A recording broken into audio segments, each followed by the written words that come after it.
Hello, everyone. Thank you so much for coming. Are you hot? I'm hot. I can't fix that.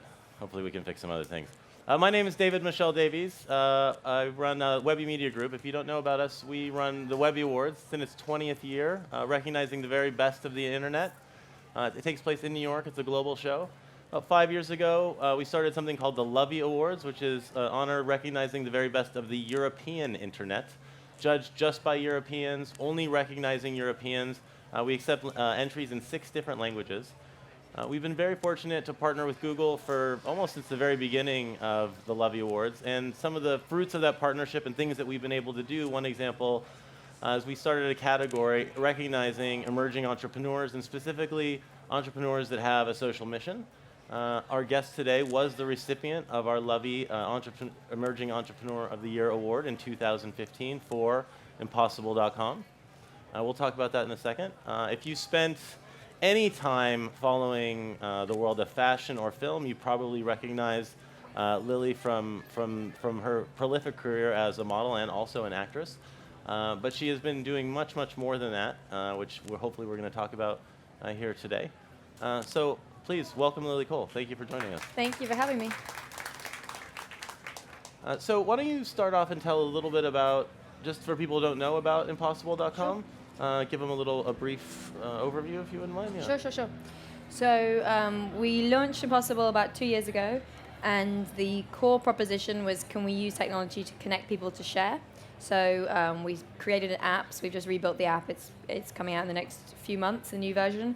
But the essential idea stayed the same, which is, can you connect people with the people around them? So friends of friends, neighbors, to do small acts of kindness, small favors, based on research that shows that there's actually like a massive amount of kind of casual gift economy sharing type stuff happening all the time, and that we have very few tools and technical tools to try and better enable sharing. Since we launched, we've done a bunch of other things. We've set up a shop which sells kind of socially and environmentally conscious products. And we also released a magazine a few months ago, which was capturing the last few years, different workshops and contributions people have made over the last few years. From Paul McCartney did one, Joss Whedon, and some gift economists and politicians too. So yeah, it's becoming more varied, but the core proposition is about community. So we actually created a film for the Lovies this year. It's a film. It's probably a minute and a half or something. I thought I'd show it, and then we would sort of dive into our conversation. I wanted people to know what Impossible was before we showed the film, if it works.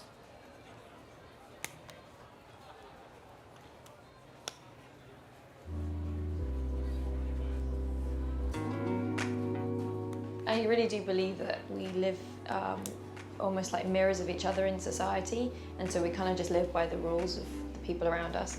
And when we're in a society that's very individualistic, it's quite hard to work against that.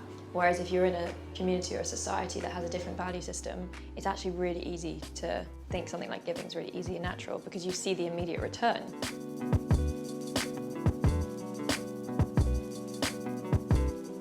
We are trying to propose a value system which is arguably slightly different from value systems I feel that are constantly given to us by the media or by companies, etc. And it's a value system just based on small acts of human kindness, really, and the value of time and the value of other people and just caring, really. I kept thinking about it and just thinking there needs to be something doing that that's on a big scale. Wouldn't it be healthy if there were other ways to trade with each other? And could the internet play a role in helping to encourage other ways of trading with each other? We're selling these trainers that I designed. There was a guy from Ghana who posted saying, "Oh, I really want to get those trainers, but I don't have enough thanks money." Is there any of you rich impossibles? And he means with thanks, not with money, who can lend me some thanks? And then someone else who's been awesome in the community and has hundreds of thanks was like, I'll give you 50 of my thanks so you can get the trainers. Arguably, something like technology has the intelligence that is required to try and bring what would be maybe trade in old school small communities into big metropolitan cities. And so I thought I'll try and do my best to build something that will speak to me and hopefully others. and had no idea it would become as difficult and as kind of long a journey as it has been. But hey, here we are.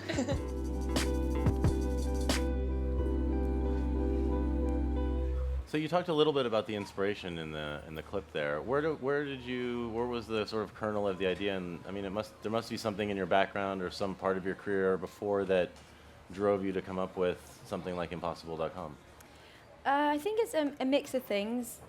The specific idea was after the economic crisis of 2008. In 2010, I was talking to a friend about the economic crisis in general terms, and we were saying, why is it that when an economy falls apart, that society falls apart? Because if you think about it rationally, we have an equal number of skills and services and resources to share amongst, or to move around amongst one another, but we lose the means by which to do that.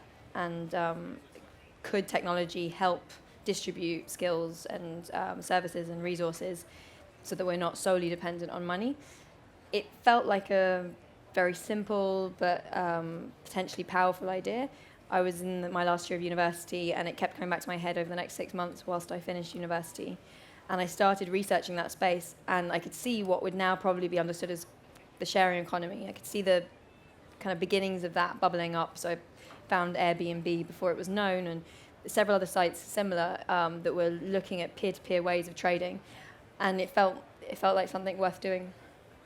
And was there some initial projects that people asked for that you remember that sort of helped it gain momentum and really establish the community, or? The interesting thing is the acts themselves are usually very, very small.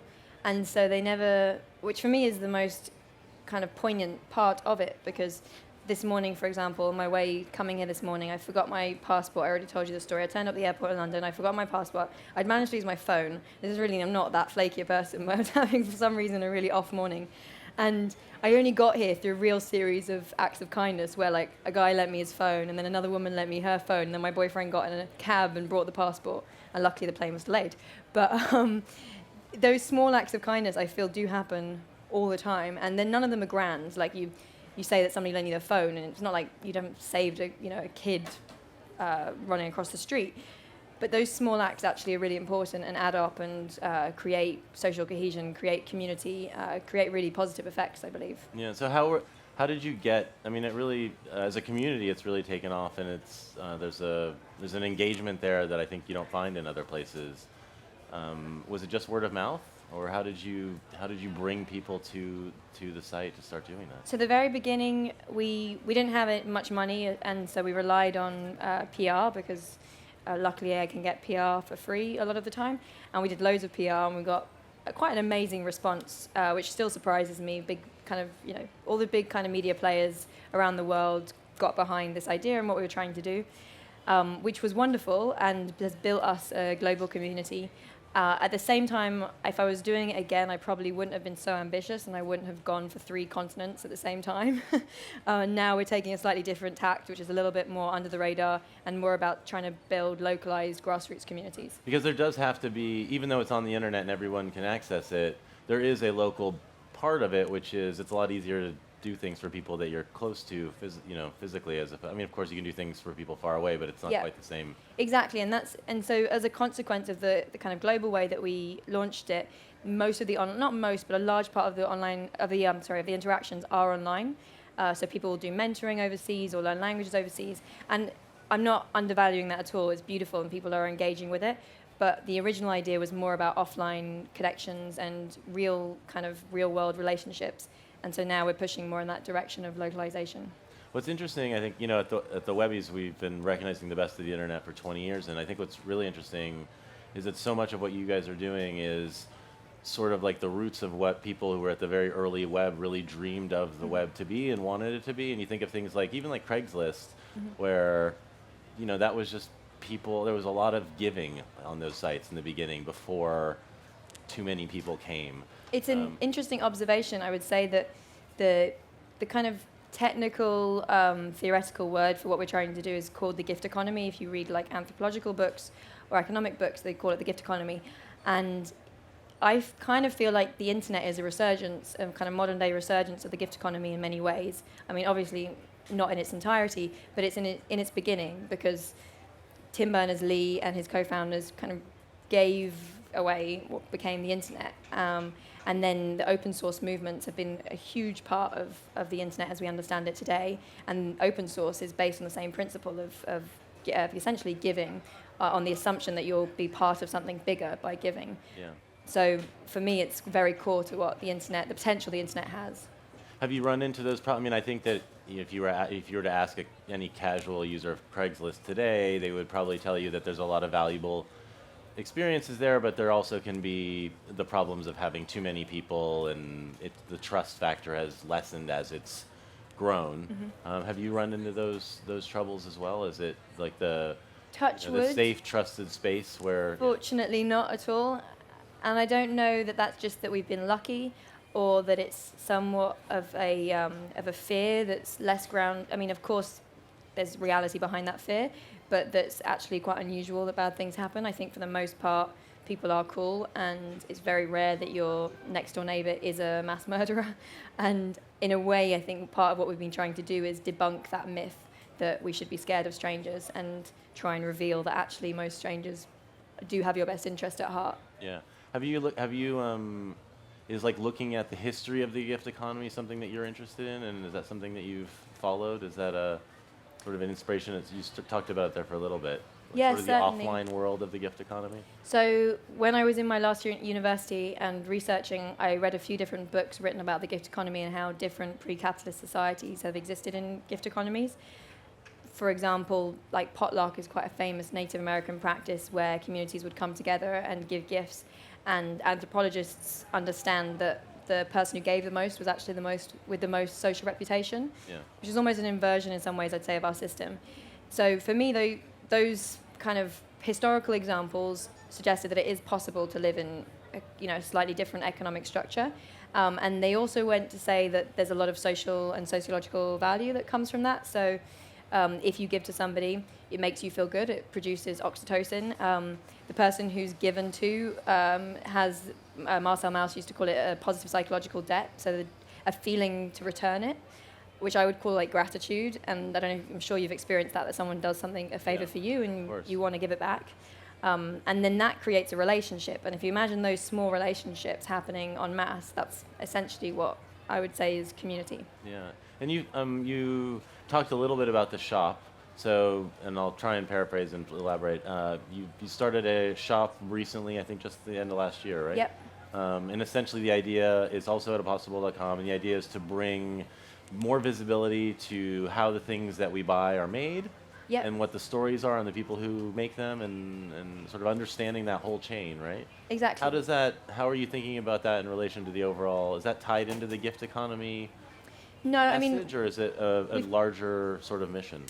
It's a kind of complementary but separate mission. I mean, we've focused on products that you can gift, so it kind of ties somewhat into the gifting idea, but it's a different proposition. And it comes from my history in fashion, so I was working quite a lot in fashion from about 12 years ago. Oh, more than that now, I think 14 years ago. And when I was working a lot in fashion, I started investigating the different brands that I was working with and trying to understand their supply chains.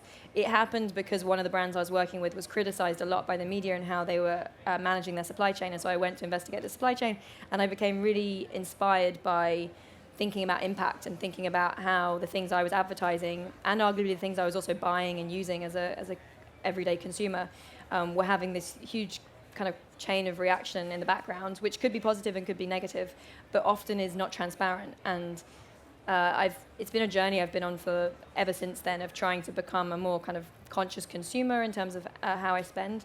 And I've also been recognizing a real growth, I think, in that market, where there are so many more small companies producing in kind of socially and environmentally responsible ways. And there are also a lot of bigger companies trying to put their toe in that water. And so what we wanted to do with Impossible is bring those companies together and try and bring attention to what they're trying to do and make it easier for consumers to shop in a conscientious way.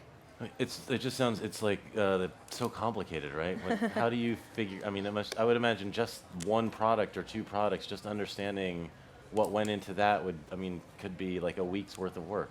Yeah. How do you bring And there's also visibility to that? I try and avoid the word ethical because ethics is such a subjective term, and you'll get some brands whose mission is to like reduce plastic and make it more environmental, and then you'll get a different brand that's mission is to try and stop animal products, but therefore uses more plastic. So we've tried to set out by not saying something is good or bad or better or worse, but just tell the stories behind the products. So choose brands that we think are trying to operate in responsible ways, and then tell their stories, and hopefully let the consumers decide what they want to. Do you feel like you take on some responsibility if you bring them into the shop? Do you feel like you're taking a responsibility and really repping that they're responsible? I guess would be the. I do, and luckily it's at such a small scale right now that I know most of the brands or the founders of the brands. Some of them I've actually traveled to see how they operate, and so there is a lot of kind of trust implicit in that.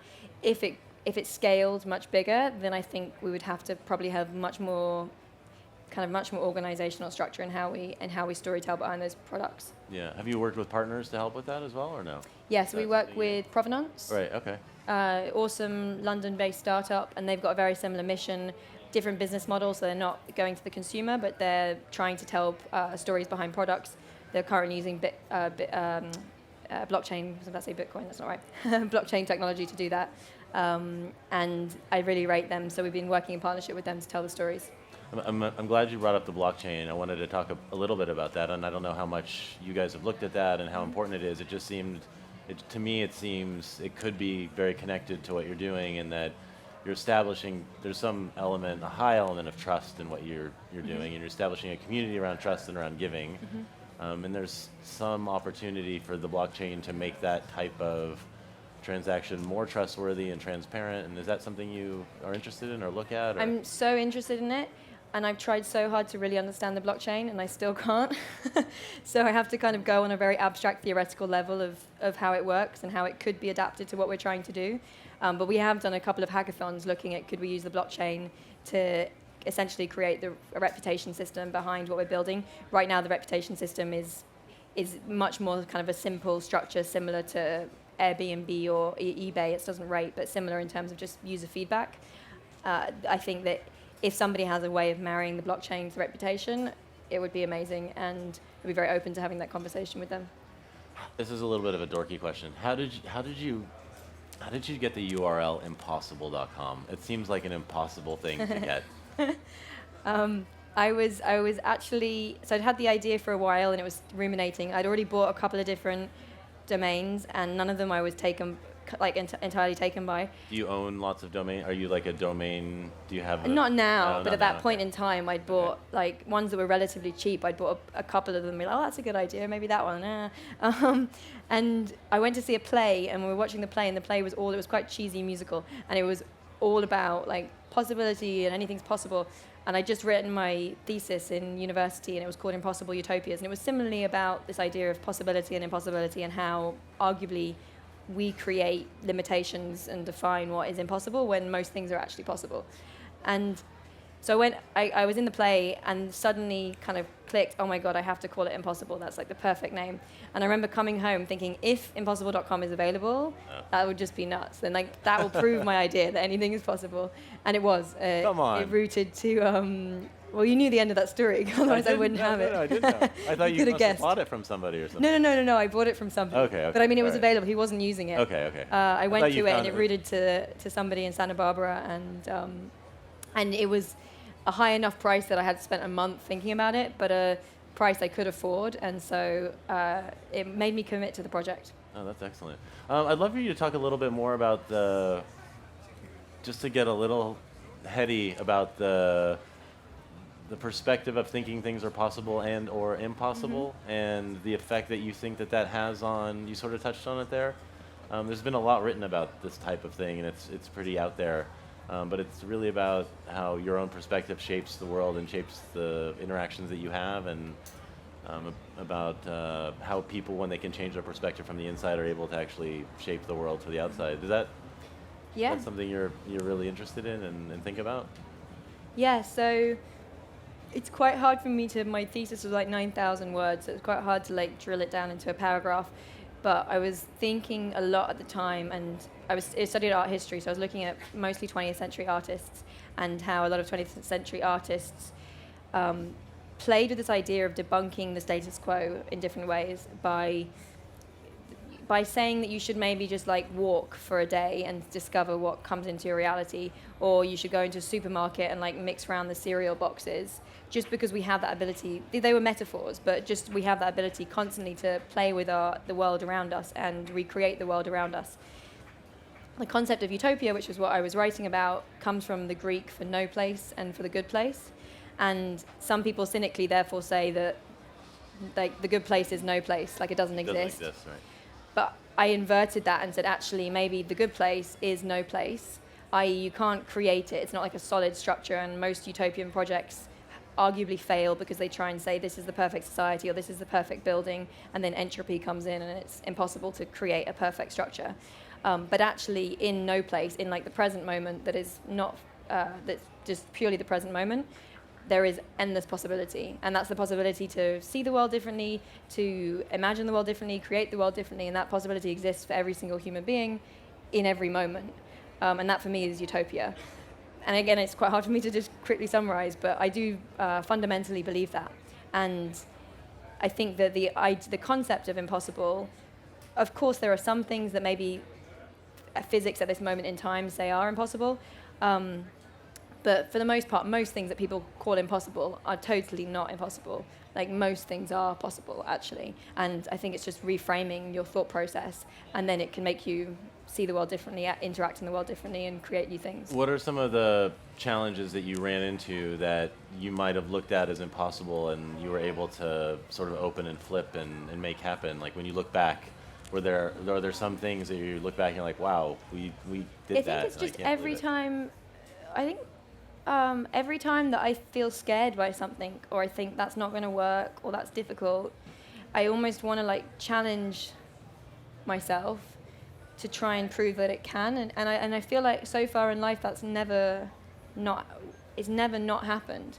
Like every time I'm scared of something, or I think like, oh, that's going to be really hard, or I think, well, just fuck it, try. You know? And then usually if you try, things do somehow work out and prove that it's actually possible. Yeah, you've and I want to take some questions. The last thing I wanted to talk about was you brought in some like incredible advisors, and when we had you at the Lovies, one of them came and presented the award, Yeah. Jimmy Wales, which, you know, I think his project Wikipedia strikes me as one of those things that maybe somebody would have thought was impossible, and today, not that much longer after when it was started. I know it's like been a long time in internet years, but really, if you think about it. Yeah. There's like literally an encyclopedia of the whole world that we've all written together. Yeah. He must be pretty inspirational and a good advisor, I would imagine. Yeah, I love Jimmy. He's become a very good friend. I met him at the very beginning of the project, and I knew of Wikipedia, obviously as Wikipedia, but also as a gift culture, a gift economy. It's an example of a gift economy at scale. And so I met him and quickly tried to tell him what I was working on, expecting to have like 5 minutes of his thoughts. And he was obviously really taken by the idea and became an advisor, became an investor, and has been part of the journey with us. And he's just a very, I think for me really reflects the best that the internet can be, which is very well intentioned, thinking really at big scale, and incredibly optimistic about thinking, you know, challenging what we define as possible. Yeah. Can we take some questions? Over right here. With what you just said, I have a burning question. Just popped into my head, you know. Are you good friends with Bono? And if not, it would be possible, wouldn't it? I don't know if I'd call him good friends, but I'm friends with him. That's it? That's the question? It was so short. If you give me a B, it was such a short one. Here's the 1B. Thinking about the billions of people coming online in the next 10 years, too, you know, don't you think you have a lot of really fertile territory? I mean, I really thank you for bringing this message to Cons, by the way. To have a talk that's about kindness is very necessary. So thinking about ahead, you know, all those billions of people who will connect and have their lives transformed, what is your vision about that? So when I first started out, I did think about that question and thought about, can we do this in SMS? Can we make this available to developing world countries? I remember traveling in Kenya at the time and looking at M-Pesa. I don't know if you know M-Pesa. it's like a SMS money transfer system. Arguably way ahead of the game in terms of the direction that in the Western world we're moving in, where technology's becoming more ubiquitous as a payment mechanism. They've been doing that for years, and so part of me was like, oh, they're like somehow going to be ahead of the curve, and they're still much more connected to their communities, and gifting's still a very big part of their culture. Maybe it'll be really easy to make this happen in developing world countries. I don't like that word, developing world, but you know what I mean. In the present moment, I've become much more focused, and actually trying to make it work really, really well for where we are is my number one priority, and that's a kind of distant dream. Hi. In the me world that the kids are living in, taking selfies and being so selfish about everything we do, how are you going to get to that generation and put across what you want? They have to come to us. You can't force people. I think you just have to do what you believe in and put your message out, and hopefully it will resonate with people and hopefully it will spread, but you can't force people. But I will say, interesting on that point, when we first opened the platform, it was just before selfie had become known as an expression, and we had a way of saying thank you between users, and you could take a photograph when you said thank you. I mean, this weird phenomenon the first month that we were running it as a kind of beta test, that all the thanks was essentially what you'd be now called selfies, were people taking pictures of themselves, smiling, going like, thanks. And we hadn't heard the word, the idea of selfies literally came the next month or two, and I think that was probably it was part of that origin, and we were just like, why is everyone taking pictures of themselves to say thanks? So maybe it's not always a bad thing. Cool. All right. Thank you so much. It's been Thank lovely you. chatting with you. Appreciate it. Nice questions. Thank you.